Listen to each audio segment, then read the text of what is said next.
నరేంద్ర మోదీ ప్రభుత్వం త్వరలోనే కూలిపోబోతుంది. మహా అయితే ఒక ఏడాది. ఈ ఏడాదిలో ఏదైనా జరగవచ్చు. దానికి ప్రధాన కారణం జరుగుతున్నటువంటి సంక్షోభం. అంటే ప్రపంచవ్యాప్తంగా జరుగుతున్నటువంటి సంక్షోభంలో మనకి చాలా పెద్ద ఆర్థిక సంక్షోభం రాబోతుంది. దీంతో పాటు నీట్ పరీక్షా పత్రం వల్ల జనాలు విపరీతమైనటువంటి వ్యతిరేకతతో ఉన్నారు. ముఖ్యంగా జెడ్ యువత, అంటే కాక్రోచ్ జనతా పార్టీని కూడా వీళ్ళు నడిపిస్తున్నారు. ఎవరు? రాహుల్ గాంధీ వాళ్ళు. దాని గురించి మాట్లాడుతున్నదే ఇప్పుడు రాహుల్ గాంధీ. ఈ మాట్లాడుతున్నదంతా కూడా రాహుల్ గాంధీ ఎప్పుడు మాట్లాడాడంటే నిన్న ఏఐసిసి సమావేశంలో మైనారిటీ విభాగం సహాయ మండలికి సంబంధించినటువంటి మీటింగ్ ఏర్పాటు చేసినప్పుడు మాట్లాడాడు ఇవన్నీ. త్వరలోనే మోదీ ప్రభుత్వం కూలిపోబోతుంది అని.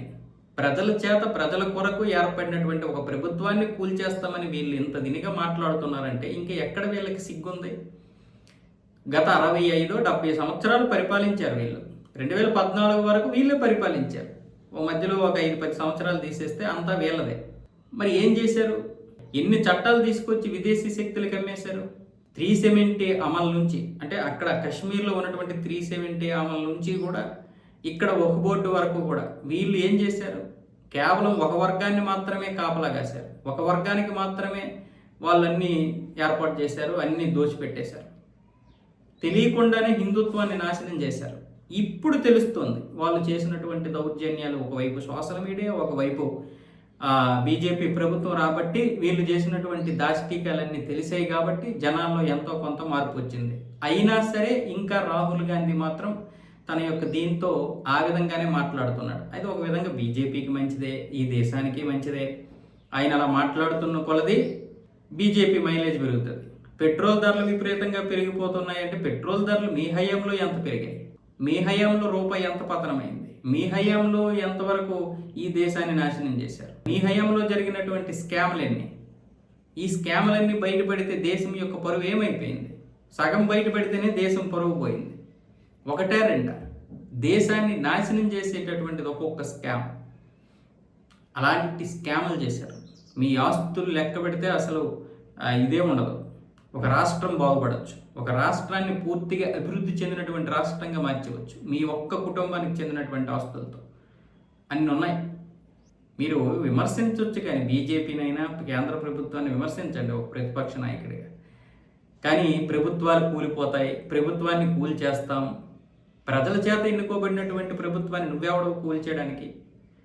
మీరు 60 సంవత్సరాలు పరిపాలించారు, ఆ విధంగా పరిపాలించారా? మరి ఏ విధంగా మీరు పరిపాలించారు? ఇతను ఏమనుకుంటున్నాడంటే ప్రజలందరూ కూడా ఒక ఎర్రి వెంగలప్పల్లాగా ఉంటారు, ఎప్పటికీ కూడా స్వతంత్రం తెచ్చింది మేమే అని మరో 100 సంవత్సరాల వరకు కూడా నమ్ముతారు. కాబట్టి గాంధీ అని పేరుంటే చాలు ఓట్లు కుమ్మేస్తారు అనుకున్నాడు. కానీ వీళ్ళ పతనం 2014 నుంచి మొదలైంది. కానీ వీళ్ళ కష్టాలు ఎప్పుడు మొదలయ్యాయి? ఇప్పుడు కాదు. గత 1975 ఇందిరాగాంధీ ఎప్పుడైతే ఎమర్జెన్సీ తెచ్చిందో అప్పటి నుంచే కాంగ్రెస్ పతనం మొదలైంది. కానీ దానికి సమయం పట్టింది.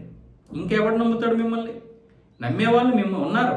మిమ్మల్ని అసెంబ్లీకి, పార్లమెంట్కి పంపించే ప్రజలు ఉన్నారు. కానీ వాళ్ళని ఎదుర్కోవడానికి మాలాంటి వాళ్ళు కూడా ఉన్నారు. మీకు మెజారిటీ రాకుండా మిమ్మల్ని ఇంకా పూర్తిగా బొందబెట్టే విధంగా కూడా మా ప్రయత్నాలు ఉంటాయి. అంటే ఏ రాష్ట్రంలో కూడా అధికారంలో ఉండకూడదు, ఏ రాష్ట్రంలో కూడా మీకు అధికారం ఉండకూడదు. అప్పుడే ఈ దేశం పూర్తిగా బాగుపడుతుంది. ఇది నేను స్పష్టంగా నమ్ముతున్నటువంటి మాట. ఈరోజు కేంద్ర ప్రభుత్వం చేస్తున్నటువంటి ఈ దుందుడుకు పనులు ఏవైతే ఉన్నాయో మీరు గత 60 సంవత్సరాల నుండి చేస్తే ఈరోజు ఈ దేశానికి గతి పట్టేది కాదు.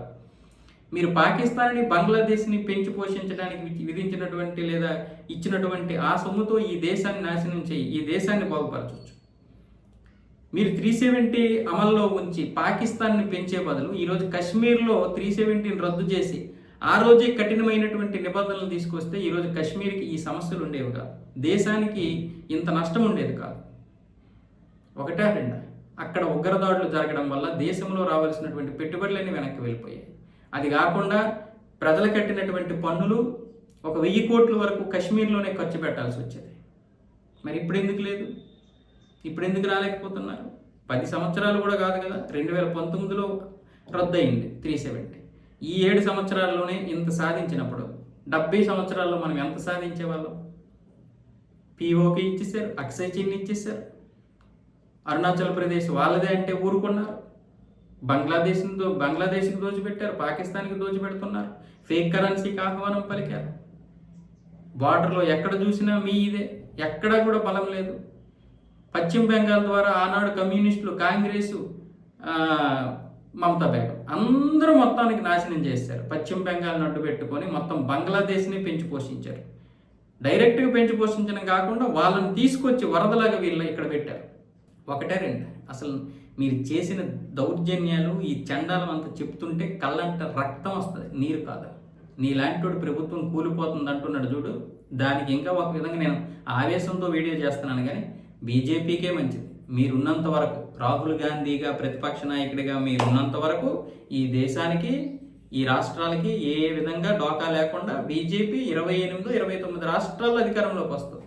కాకపోతే మీరుండాలి ప్రతిపక్ష నాయకుడిగా.